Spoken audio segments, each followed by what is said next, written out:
Hello বন্ধুরা, কেমন আছো তোমরা সবাই? আশা করি সকলেই খুব ভালো আছো।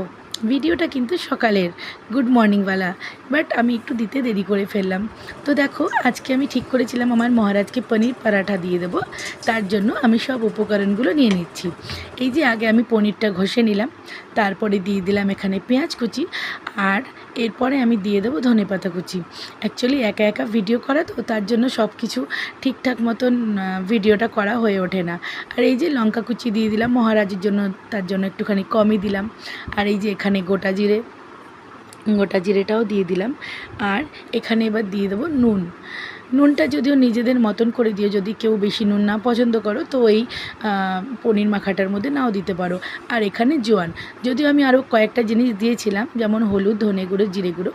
তো যাই হোক, এটা আমি কিন্তু বানিয়ে পুরটাকে রেখে দিয়েছিলাম কিছুক্ষণ ফ্রিজে। আর এই যে আটাটা মেখে নিলাম। ফ্রিজে রেখে দিলে পনিরের পুরটা একটু শক্ত হয়, তাহলে আর আটাটা বেলার সময় বেরিয়ে যায় না এদিক দিয়ে ওদিক দিয়ে আর কি। তো যাই হোক, এই যে আমি আমার চাটুটা বসিয়ে দিলাম, আর এই দিকে বের করে নিলাম আমার পনিরের যে পুরটা, সেই পুরটাকে। তো আমি গ্যাসটা ধরিয়ে দিয়ে বসিয়ে দিলাম গ্যাসে তাওয়াটাকে গরম করতে। আর এই দিকে দেখো আমার কি কাজ, আমি বানাতে বানাতে মারলাম একটা ঠেলা হাত দিয়ে, আর পড়ে গেল কতটা আমার পনিরের পুর। তো যাই হোক, এই যে আমার গরম হয়ে গেছে চাটু, দিয়ে দিলাম একটা পরাঠা।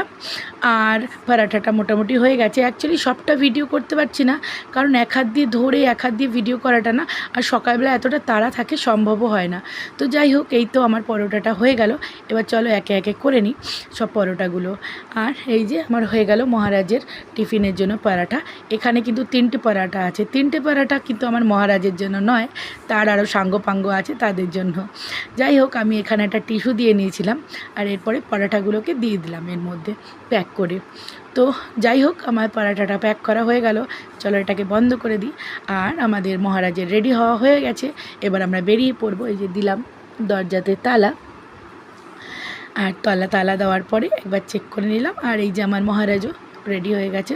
তো চলো, আমি আমার মহারাজকে দিয়ে দিলাম ব্যাগটা, এবার আমরা নিচে যাই।